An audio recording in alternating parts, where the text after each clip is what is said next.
Subscribe करा आशाची रसोई आणि नवीन video पाहण्यासाठी बेल आयकॉन दाबायला विसरू नका।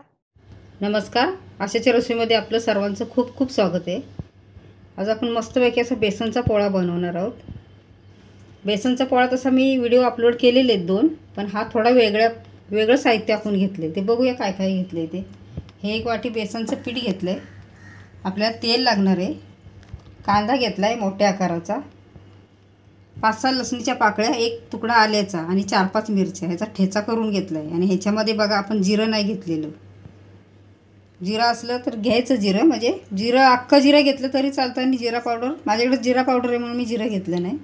1 टोमॅटो बारीक चिरून, आणि हे तुम्हाला बोलले ना मी आपण थोडं वेगळा करायचं आहे।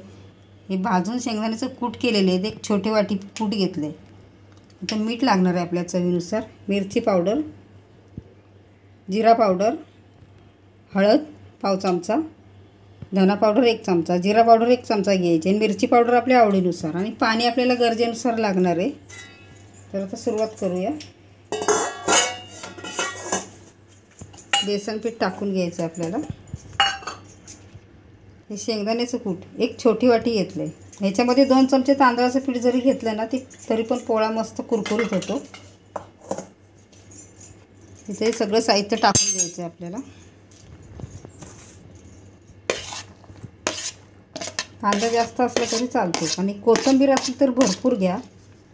कोथिंबीर मला भेटली नाही कारण आता सध्या लॉकडाऊन चालू आहे, त्याच्यामुळे जे असेल त्याच्यात ॲडजस्ट करायचं। हा ठेचा टाकून घेऊया, टोमॅटो, जिरा पावडर टाकायची 1 चमचाभर, मिरची पावडर मी टाकते 2 छोटे चमचे, आणि हळद टाकायची आपल्याला पाव चमचा, धना पावडर 1 चमचा, आणि मीठ टाकायचे चवीनुसार। थोडंसं 1 छोटा चमचाभर तेल टाकून घ्यायचं आहे आपल्याला, कुरकुरीत होतो पोळा। आता आपण पाणी घेणार आहोत, ह्या वाटीने पीठ घेतलं आहे, बघूया आपण पाणी किती लागतं ते, आपल्याला अंदाज समजेल म्हणजे केवढं पाणी लागतं ते।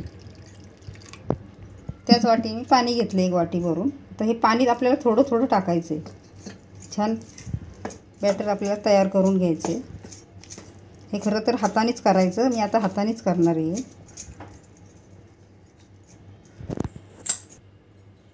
बॅटर आपलं तयार झालं आहे। आपण ह्या वाटीने पीठ घेतलेलं त्याच वाटीने पाणी घेतलं, पण अर्धी वाटी पाणी लागलं आपल्याला बॅटर तयार करण्यासाठी। आणि एक महत्त्वाचं मी सांगते तुम्हाला, मी आता नवीन एक चॅनल चालू केलं आहे कालपासून, माझ्या मुलीचा आणि माझा आहे, साई आशा। तर तुम्ही ह्या माझ्या चॅनलला जसं सपोर्ट केला, माझ्या रेसिपी आवडीनं तुम्ही बघितल्यात, कमेंटद्वारे सांगितलं काय चुकलं असेल तर, तसं माझ्या त्या पण चॅनलला तुम्ही सपोर्ट करा। आता आपण गॅस चालू करूया।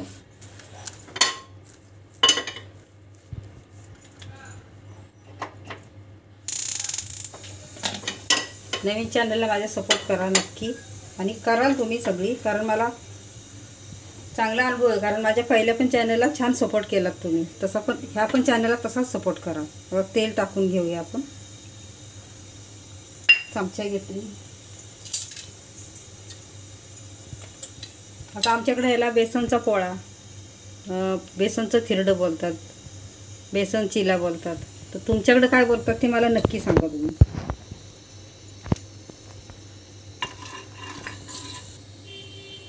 तेल टाकले 1 चमचाभर, स्प्रेड करून घ्यायचं सगळीकडे। गॅस आपण मध्यम ठेवला आहे, ह्याचे छोटे छोटे पण आपण पोळे काढू शकतो बारीक बारीक।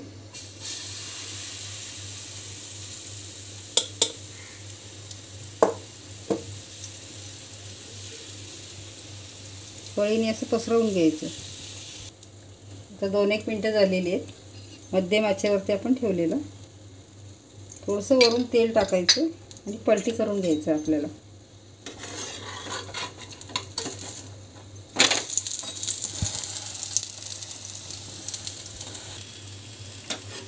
दोन्ही बाजूंनी छान भाजून घेतलं आपण, काढून घेऊया। परत आपल्याला थोडंसं तेल टाकायचं, आणि पीठ आपलं थोडं घट्ट होतं बॅटर आपलं थोडंसं पाणी वाढवलं त्याच्यात.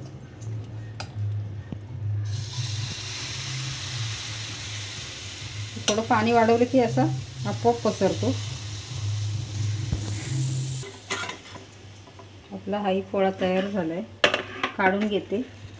अशा प्रकारे आपले बेसनचे पोळे शेंगदाण्याचं कूट टाकून तयार झाले. आता याला थोडा लालसर कलर आला आहे, कारण ह्याच्यामध्ये मी काश्मीरी मिरची पावडर टाकली. तर कोथिंबीर असली तर भरपूर टाका. आणि बॅटर आपण तयार केलं की एक 10 ते 15 मिनटं झाकून तसंच ठेवायचं, म्हणजे मस्त फुलतो आणि जाळी छान येते आणि हलका होतो पोळा. तर आपला बेसनचा पोळा तयार आहे खाण्यासाठी. हा व्हिडिओ माझा कसा वाटला तुम्ही नक्की सांगा. व्हिडिओ लाईक शेअर जरूर करा. धन्यवाद.